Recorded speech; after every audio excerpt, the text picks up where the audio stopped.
일단은 네, 사고 현장으로 한번 가보시죠. 예, 안타까운 일이 또 벌어졌어요. 자, 소방 당국에서는 네, 매물자 한 명은 사망했다라고 하고 예, 지금 이 현장의 모습인데 연합뉴스에 이 붕괴하고 있는 장면의 영상이 있더라고요. 그래서 소리 없이 예, 해당 그 붕괴 장면만 여러분께 지금 좀 잠깐 보여드리려고 해요. 이 한 몇 번의 반복이 있을 텐데 이거 한번 보여드릴까요? 예, 이게 지금 보일러 타워예요. 예, 주저앉아요. 순식간에 주저앉아 버립니다. 예. 그래서 이게 지금 추가 매물자들이 이게 지금 사망 확률이 지금 상당히 높습니다. 예, 지금 상당히 걱정이 되는데, 이거 보시면은 정말 그냥 순식간에 그 엿가락 휘듯이 그냥 휘어버려가지고, 예, 이게 지금 한 번 더 분기 장면이 나오나요? 예, 앞으로 약간 되감을 수 있으면 다시 한번 좀, 예, 예, 이게 나오네요. 예, 이렇게 순식간에 주저앉아 버립니다. 네. 어, 예, 일단 네, 거기까지 보여드릴게요. 예, 그래서 지금 일단은 네, 한 분은 구조를 이제 기다리던 그러니까 이미 좀 많이 심각한 이제 부상을 입은 상태였겠죠. 예, 그 기사를 한번 들어가 볼게요. 한 분은 이미 지금 숨졌고요. 예, 그러니까 오늘 새벽입니다. 4시 53분쯤 예, 구조 중 심정지로 사망 판정을 받은 예, 안타까운 일이 있습니다. 만 나이로 44밖에 안 된 굉장히 젊은 분인데 예, 진짜 참 안타까운 일입니다. 이 원인에 대해서 아직 파악도 되기 전이고요. 일단 속보를 전달하는 수준으로 여러분께 전달을 해야 돼서 좀 안타깝습니다. 추가적으로 이게 전달을 해드려야 되는데 이게 하필 오늘 또 금요일이어가지고 자 이게 이날 새벽까지 예, 계속 이 구조대가 노력을 했는데 접근을 하려고 했는데 구조 작업을 이어갔으나 예, 구조 도중에 이렇게 사망을 하시게 되었다고 해요. 예, 그리고 또 다른 매물자 한 분도 예, 또 사망 가능성이 상당히 높다 해서 좀 안타까움을 주고 있습니다. 한국동서발전 울산발전본부 울산화력발전소에서 일어난 일입니다. 자, 60m 높이 아까 그거 봐도 대충 봐도 굉장히 크게 보였죠. 이 보일러 타워가 무너지면서 9분이 매몰된 예, 그런 상황입니다. 일단은 뭐 총력을 기울이고 있다는데 예, 제발 추가 사망이 없이 다들 예, 가족의 품으로 돌아가실 수 있게 예, 좀 그렇게 간절하게 바라보겠습니다. 아이고, 네. 이게 원인을 아직 모르겠어요. 이게 뭐 집안 문제인지 아니면 그 시설 노후인지 이게 81년인가? 예, 그때 지어진 그런 건물로 지금 얘기가 나오던데 추가적으로 한번 예, 좀 더 알아보도록 하겠습니다. 아마 이게 오늘 내내 이게 계속 방송에 나올 건데 예, 그러면서 또 이거 이 사회에 뭐 이제 고질병이었던 이거 뭐 막을 수 있었던 인재인가 아닌가에 대해서도 또 밝혀지겠죠. 그래서 부디 이번에는 이걸 가지고 좀 사고의 이 원인 분석에 앞서서 이 정치 문제로 그러니까 항상 이게 지금 보니까 이게 그 좌파 진영 민주당에서 보통 그런 일이 많이 있었는데 이게 여당 그러니까 자기들이 야당일 때 이런 일이 생기면 정부 탓을 바로 이렇게 해버린다든지 아니면은 본인들이 그렇게 했던 과거 때문에 정부가 공격을 받을 것에 대비해서 본인들이 여당일 때는 또 이걸 관련해 가지고 또 전 정부에서 있었던 뭐 이렇게 무능이다. 예? 그래서 예견된 참사였다. 예견됐으면 막기라도 하지 꼭 이렇게 유가족의 마음에 불을 두 번 지르는 그런 말을 먼저 던지는 네, 그런 정치인들이 꼭 나타나던데 지금 내년 지방선거도 있고 민주당 같은 경우에는 이제 당협위원장 선거, 뭐 국민의힘도 마찬가지입니다만, 예 그렇게 이 조직을 강화하는 네, 그러한 당협위원장 선거가 있잖아요.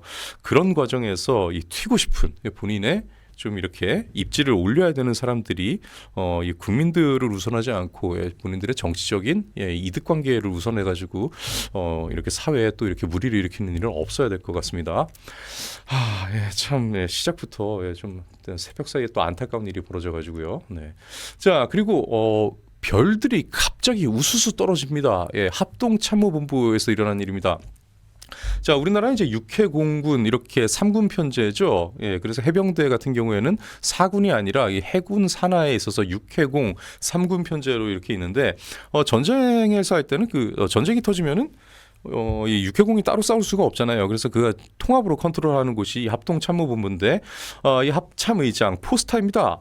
장성 전원을 교체하겠다라고 하는데 한 명은 빼놨어요. 이재명 정부 들어와서 이렇게 이 보임된 권대원 합창차장 이것을 뭐 이번 정부에 들어왔기 때문에 살려줬다라고 하기에는 그렇게 보기에는 좀 힘들어요. 지난 9월에 보임된 사람이거든요. 그러니까 들어온 지 얼마 안 됐는데 인적 쇄신이라고 하면서 인사 조치를 하는데 이 사람까지 교체하는 거는 사실은 현 정부와는 무관하게 좀 무리이긴 하잖아요. 그런데 너무나 많이 교체를 합니다. 한 40여 명이 일시에 교체될 가능성이 있다고 하는데 문제는 그거예요. 지금 어떤 보관이 있느냐.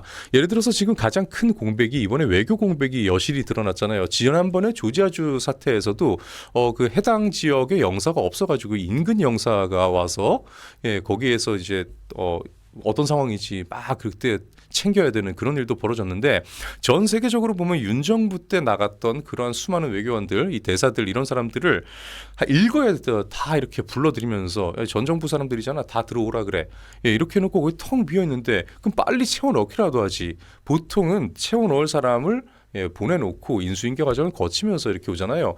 이번에도 마찬가지입니다. 여기에 대해서 교체를 할 인원들을 이미 배정을 해놓고 하는 건지 지금 우려가 되는 거죠. 그 사이에 일어나는 안보 공백은 어떡합니까? 사실은 우리나라 같은 경우는 이제 자유민주주의 국가라는 것은 언론의 자유가 있기 때문에 투명하게 다 외부로 공개가 되잖아요. 우리 상황이. 그래서 매번 이렇게 이 자유주의 국가에서 오히려 이 공산사회주의 국가랑 싸울 때 전쟁에서 언론에 의한 피해가 상당히 많이 일어났던 일도 많았습니다. 과거 영국에서도 그랬고 프랑스에서도 그랬고 우리나라 이제 그 강릉의 이 간첩 공비 토벌 작전에서도 사실 그 당시에 이렇게 우리가 항상 이 언론에서 이제 군인들에게 이렇게 막 인터뷰를 계속 요청하고 그 소식이 계속 전해지면서 라디오만 들으면은 이 지금 우리가 이 포위망을 어떻게 좁히는지 다 들을 수 있는 거예요. 그러니까 공비들은 그 얘기를 들으면서 계속 도망갔다고 하잖아요.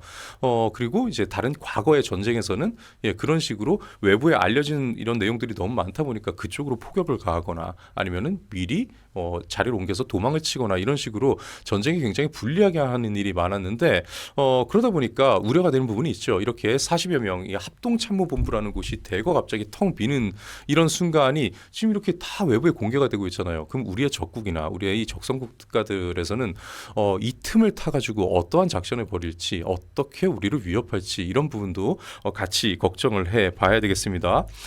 그래서 여기에 대해서도 추가적으로 저희가 계속 관심을 두고 알아보도록 하겠습니다. 그리고 여러분 어제 저희가 쇼츠를 하나 만들었는데요. 이거 참 진짜 기가 막혀가지고 국회 선진화법 이후에 물리적 충돌은 없어야 됩니다. 이 동물국회가 다시 재등장한 게 아니냐 하는 그런 기가 막힌 일이 벌어졌습니다. 일단 쇼츠를 먼저 보시고 기사로 들어가 보시죠. 김현지 실장이 나오지 않는다고 주제가 바뀌진 않겠죠. 국회 운영위원회에서 열린 이재명 정부 대통령실에 대한 첫 국감이 1시간 만에 파행되었습니다. 민주당이 윤석열 대통령의 법률비서관 출신인 주진우 의원이 이 자리에 있는 것은 이해 충돌 소지가 매우 크다며 증인석에 앉아야 될 사람이라고 하자 주진우 의원은 여기엔 이재명 대통령 변호인 출신도 있다 하며 이해 충돌 문제를 제기하는 것은 부끄러운 줄 알라고 응수했습니다. 여야 간 팽팽한 기싸움은 고성으로 이어지다 정회로 파행되었는데요. 이 과정에서 국민의힘 송원석 원내대표와 더불어민주당 이기현 의원의 물리적 충돌마저 발생했습니다. 배를 두 차례 밀치며 몸싸움으로까지 이어질 뻔한 상황이었는데요. 송원석 원내대표는 폭력 행위는 국회 선진화법 위반이며 민주당은 사과와 재발 방지 약속을 할 것을 촉구했고 이기현 의원은 적반하장이라며 맞서고 있습니다. 자, 하다 진짜 역대 최악의 국감이라는 타이틀이 붙었습니다. 진짜. 그리고 그 과정에 좀 기가 막힌 일이 윤 대통령이 법률비서관 출신이다 이러면서 주진우 의원이 이 자리에 앉아 있으면 안 된다라고 하는데 주진우 의원은 이미 그 관련해 가지고 지난해 국감에서도 나갔어요. 그래서 주진우 의원은 거기에 대해서 입장을 밝힌 바가 있습니다. 그리고 지금은 당장에 그 자리에는 이재명 대통령 변호인 출신도 있는 그런 판국에 그런 얘기를 하는 것도 웃기고 이게 내용을 상황을 좀 보니까요. 송원석 대표 원내대표랑 이렇게 좀 언쟁이 있었어요. 언쟁은 뭐 모든 사람이 다 있었는데 그중에 송원석 원내대표가 그냥 박차고 나가려고 했습니다. 나가다가 뒤에서 더불어민주당 이기현 의원이 소리를 지르니까 화가 났는지 다시 되돌아오는데 이기현 의원도 같이 이렇게 나가면서 둘이 쾅쾅 부딪히는 그런 상황이었습니다. 그리고 또 이기현 의원 같은 경우는 또 백브리핑에서 뭐 또 관련된 이야기를 또 꺼내서 또 굉장히 또 물의를 일으키고 있었는데요. 송원석 원내대표의 주장에 의하면은 이기현 이 더불어민주당 의원이 좀 몸싸움을 먼저 이제 걸었기 때문에 이것은 국회 선진화법 위반이다. 그래서 여기서 더불어민주당은 이 사과를 해야 된다. 이기현 의원도 이제 사과를 해야 된다. 또 재발 방지 대책도 내놓아라. 이렇게 하고 있는데 이기현 의원 측에서는 또 그렇지는 않대요. 예, 이건 뭐 저쪽에서도 걸어왔고 둘이 같이 부딪힌 거다. 예, 이렇게 내가 어깨빵을 한 게 아니다. 내가 배치기를 한 게 아니다. 예, 지금 이렇게 서로 맞부딪히고 있어가지고 네, 논란은 계속될 것 같은데, 야, 대체 김현지가 얼마나 대단한 사람이길래, 김현지 실장은 얼마나 상선이길래 이렇게 몸싸움까지 불사하면서 막는 건지 참 이해가 되지 않습니다. 네, 노인호님께서 옛날 박통희 당시 야당이 유진산이니 뭐니 하며 치고받고 싸우는 거 보면서 저놈들한테 나를 못 맡긴다고 유신했다는 해석도 있던데 실시간으로 이해하게 만들어주는 국회다. 그렇죠. 옛날에 동물국회 때 강기정이 굉장히 유명했잖아요. 여기저기서 다 이렇게 때리고 다니고 그러다가 육사에서 미식축구팀 주장까지 했던 당시 한나라당의 김성회 의원이라고 있었죠. 저도 개인적으로 몇 번 뵀던 분인데 이분이 육사에서 덩치 이만해요. 예. 미식축구팀 주장까지 맡았던 분입니다. 그런데 이 강기정은 이 치와와 본능이 있었어요. 그 당시에 아무한테나 한번 다 그냥 이렇게 해서 때렸습니다.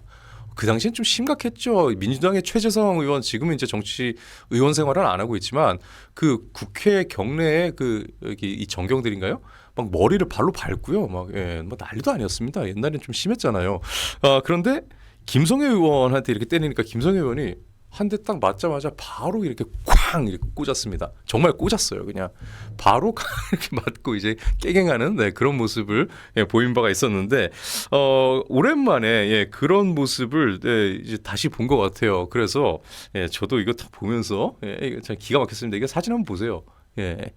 참 진짜 이것만 봐도 누가 적극적으로 몸싸움을 걸고 있는지가 좀 드러나는 그런 부분인데, 물론 뭐 사진이니까 어느 한순간의 장면이니까 좀 다음 장면은 어떨지 또 알 수가 없는 부분이긴 한데 누가 말릴 새도 없이 이렇게 그냥 붙어버렸습니다. 아유 마요님, 제가 치와와를 모욕했군요.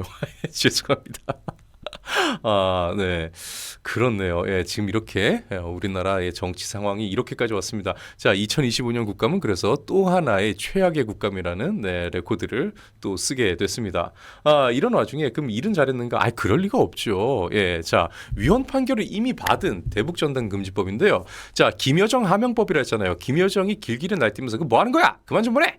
왜 자꾸 전단지를 보내는 거야? 이렇게 난리를 쳤더니까 죄송합니다. 그럼 저희가 관련 법을 만들지요라고 하면서 수많은 민생 법안, 그 당시가 아마 이 물류 이렇게 운송하는 그런 분들이 뭐 판스프링 뭐 관련해 가지고 뭐 이렇게 뭐 금지해야 된다, 뭐 법안으로 만들어 달라, 뭐 이런 민원 법안도 있었던 걸로 알고 있는데, 그런 것들은 몇 개월씩, 몇 년씩 막 이렇게 민생 법안은 통과도 안 되고 있었는데, 이 김여정 하명법은 6개월 만에 통과가 됩니다. 그래서 대북전단금지법이 만들어졌으나 헌법 소원을 했죠. 그러니까 이것은 위헌이다.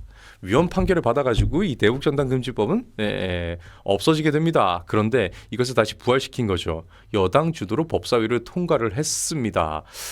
이제 뭐 본회의에서 이거 뭐 가결시키는 건 일도 아니고, 그런데 이번에는 이거 완전히 꼼수인 거죠. 항공안전법 개정안입니다. 그러니까 무게가 실리는 거, 일정 무게 이상 있는 것들은 기존에는 기존 일정 무게 이상만 못 날리게 돼 있어요. 그래서 어차피 이게 박상학 대표님이 이렇게 날리던 그런 대북전단 같은 것들이 다 헬륨가스를 주입해가지고 날리는 거잖아요. 어차피 일정 이상 무게가 넘어가면은 뜨지도 않습니다. 그래서 가볍게 날리고 있었는데 그래서 법을 다 지켜가면서 하고 있었거든요. 그런데 이번에는 어떻게 지금 꼼수를 부렸느냐? 휴전선 인근 등 비행 금지 구역에서는 무게와 관계없이 모든 무인기구를 띄울 수가 없게 만들어놨습니다.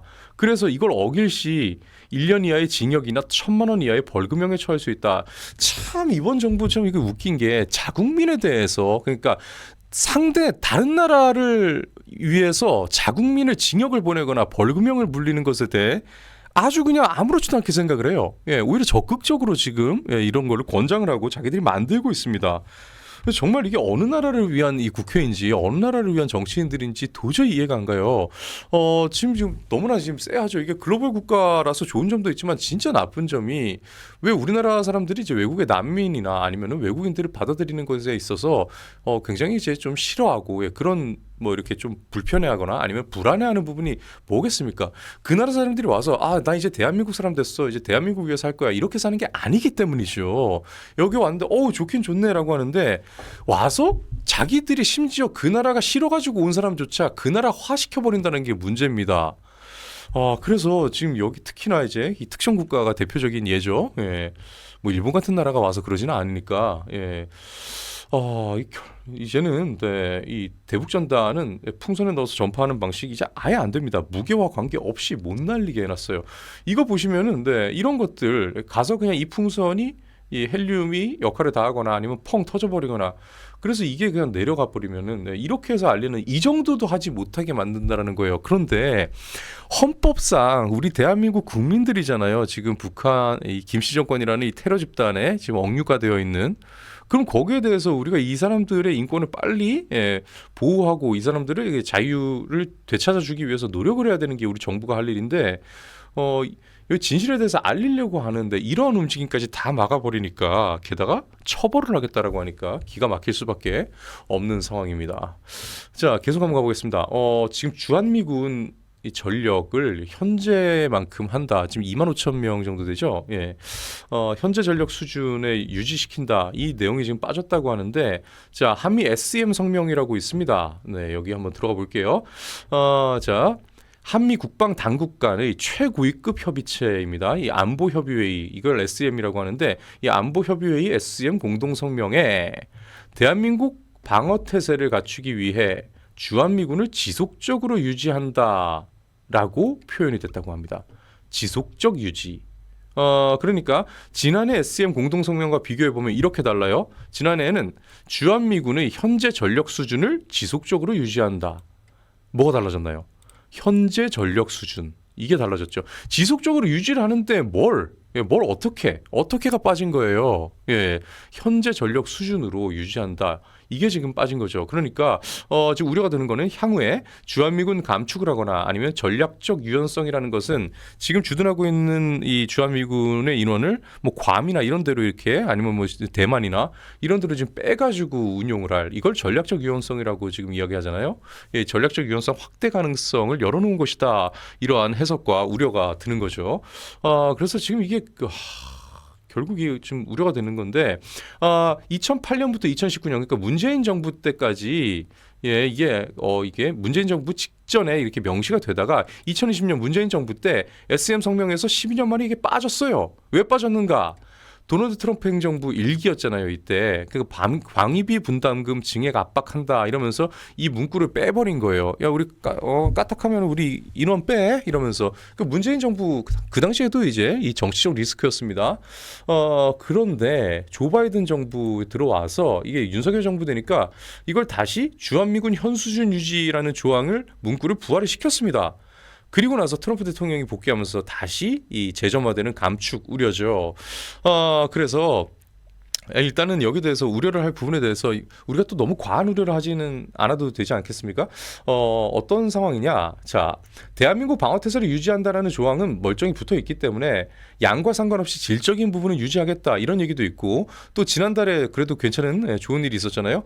국방수권법이 미 상원을 통과했는데 거기에서 주한미군 약 28,500명을 현 수준으로 유지한다라는 내용이 포함이 됐잖아요. 이게 상원을 통과했기 때문에 그래서 트럼프 대통령이 이 양국 정부의 동의나 양해 없이 그냥 감축을 밀어붙이기는 그래도 행정적으로는 어려운 상황이라고 합니다. 그래서 일단은 너무 크게 걱정은 하지 않아도 되겠습니다만 그래도 계속 우려는 해야 될 것 같아요. 그런데 우리가 모두 다 알죠. 이 모든 상황이 다 정치적 리스크라는 거. 아니 아르헨티나는 뭘 그렇게 나라가 뭘 잘 살기를 해요? 아니면은 뭐 미국에 뭐 다른 쪽으로 도움이 되기를 해요? 그런데 말 그대로 그 남미의 트럼프라는 그런 대통령이 하나 이렇게 등장을 하면서 아르헨티나 이 국정 이 운영 전체를 이렇게 친미로 가겠다, 자유진영과 함께 하겠다라는 그런 시그널만 가지고도 정말 많은 그런 원조와 도움을 받는데 우리는 정말 미국과 함께할 일이 지금 무궁무진하게 많은 나라인데 그런데 지금 계속 이렇게 사이가 멀어지는 진짜 이거 군사 동맹국이 이렇게 되는 상황이 계속 벌어지고 있습니다. 점점 심해지는 것 같아요. 자, 그리고 주식 이야기 좀 가보려고 합니다. 집도 못 사는데 주식도 벼락거지 될라. 결혼 자금까지 깨가면서 불장에 뛰어드는 영끌 2030들이다라는 얘기 나오는데 혼인 연령이 많이 이게 늦어지면서 지금 이제 30대 중후반에 가야지 이제 많이들 결혼을 한다고 하기 때문에 지금 2030들이 결혼은 아직 어느 정도 나한테 여유가 있는 시간이다라고 생각해서 결혼을 준비하는데 우리나라는 뭐든지 스타트에 좀 많이 투자를 하는 게 지금 문제잖아요.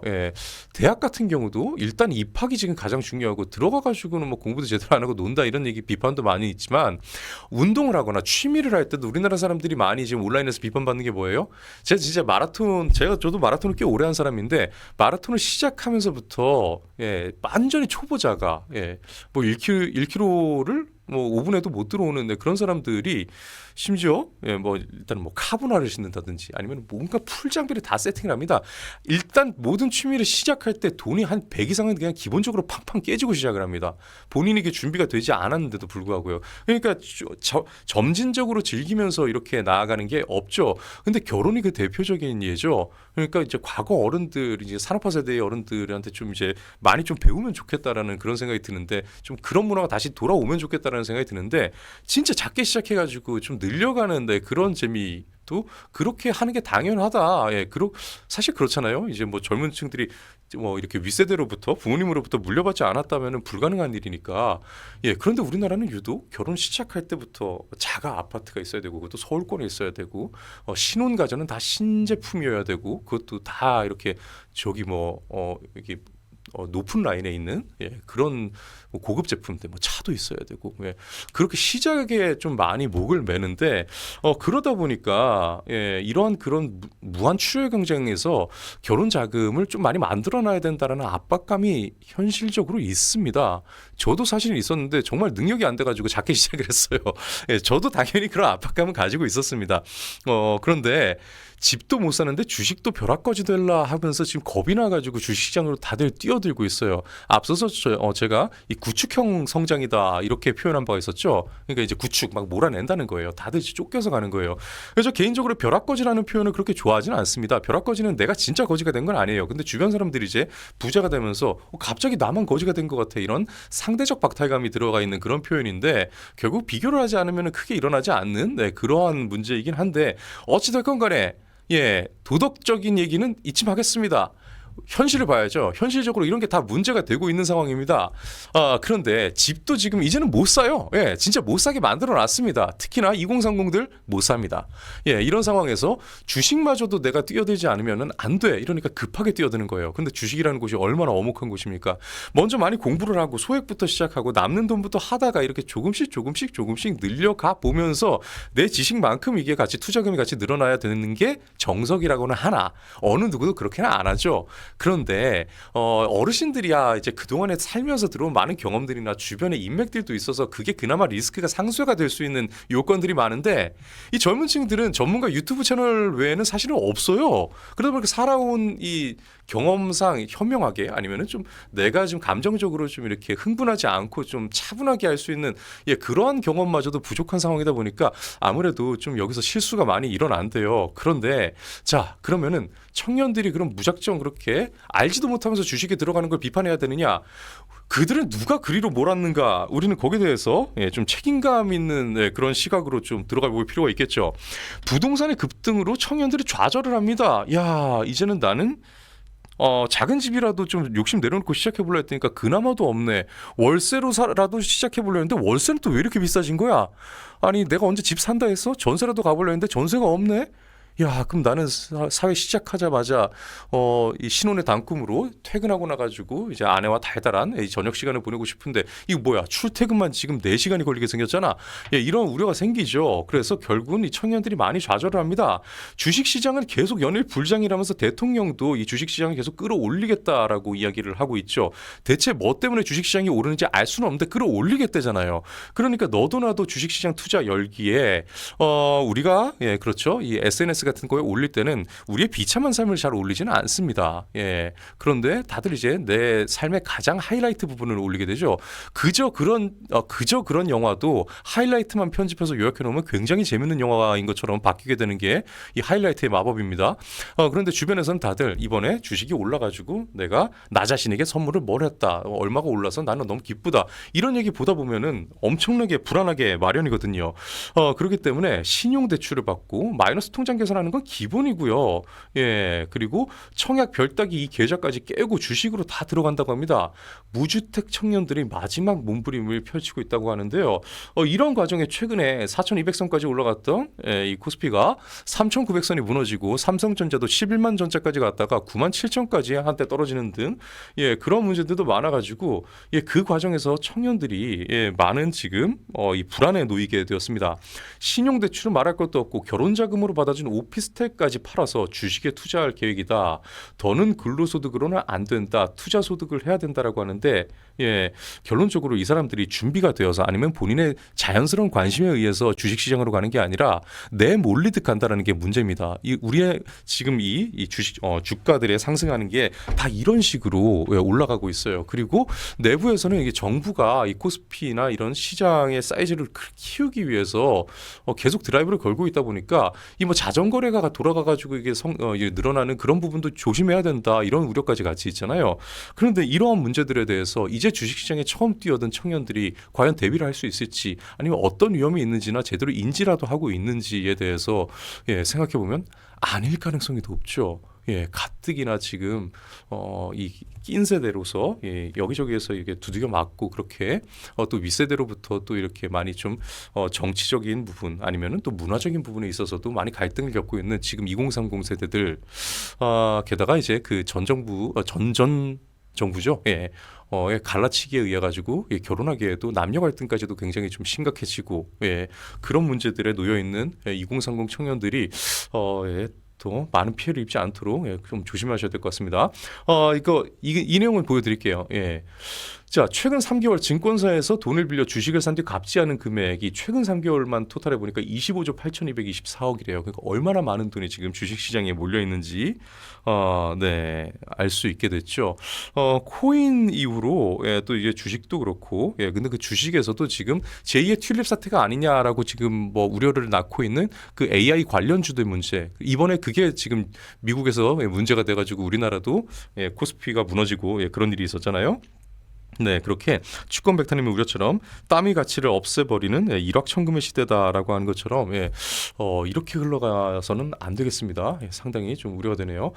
자, 그리고 새벽뉴스 마지막 기사는요. 중국이 이 대한민국의 이 정부가 출연하는 연구소의 인재까지 노렸다고 합니다. 영인 메일을 보낸 게 655통이나 된다고 해요. 내용에 중국의 천인 계획이라는 단어가 등장해요. 이것은 중국이 해외 연구 인력을 영입하기 위해서 각종 인센티브를 제공하는 인력 양성 제도다. 한마디로 인력 빼오는 그러한 계획이 바로 이 천인 계획입니다. 과거 이제 미국의 그 맨하탄 프로젝트 그 직전에 미국에서 많은 과학자들이 망명을 했던 그때처럼 본인들이 지금 좀 프로젝트를 짜는 것 같은데 카이스트 교원에 이어서 정부 출연 연구기관 연구진을 상대로도 무차별적 영입을 시도를 했던 사실이 드러났습니다. 자, 국민의힘 최수진 의원이 받은 자료인데요. 자, 한국기초과학지원연구원 KBSI 소속 연구진은 천인계획 관련 이메일을 226건이나 받은 것으로 나타났습니다. 한국재료연구원에서는 188건, 한국과학기술정보원 키스트죠. 이건 키스티군요. 127건, 국가독성과학연구소 여기에서는 114건 이메일을 이렇게 받았습니다. 그리고 카이스트 교수 149명이 또 이 같은 이메일을 받은 것으로 드러났습니다. 중국의 뛰어난 과학자 펀드 초청 같은 제목으로 출장이나 협력을 제안한다고 하는데 그래서 우리나라가 뭐 학술적이든지 아니면 뭐 국회의원들의 의원 교류라든지 이런 것들에 대해서 다 의심을 해봐야 되는 게 결국 그런 부분이죠. 아예 그냥 이메일 주소 자체가 천인 계획을 연상을 시키는 이메일입니다. 천 FB, 천 탤런트 이런 식으로 붙어있는 이메일 주소가 여러 사용됐다고 합니다. 대부분이 스팸 메일로 걸러지긴 했지만, 그러니까 스팸 메일로 걸러지지 않은 것까지 합치면은 이거 상당하겠군요. 예, 일부 연구자들은 심지어 해당 메일을 열어보기도 한 것으로 나타났습니다. 그러니까 얼마나 달콤한 제안을 할까요? 지금 우리나라가 그 국민의 세금을 투자를 해가지고 나라의 미래에다가 지금 쏟아붓고 있는데 여기까지 인재 영입을 한다면서 인원을 빼가려고 이렇게 접근하는 거, 이것은 선을 많이 넘은 거죠. 예, 출연료까지 노린 중국의 이 기술 포섭 시도, 이거 명백한 기술 안보 위협이다, 이렇게 최수진 의원 지적을 하고 있습니다.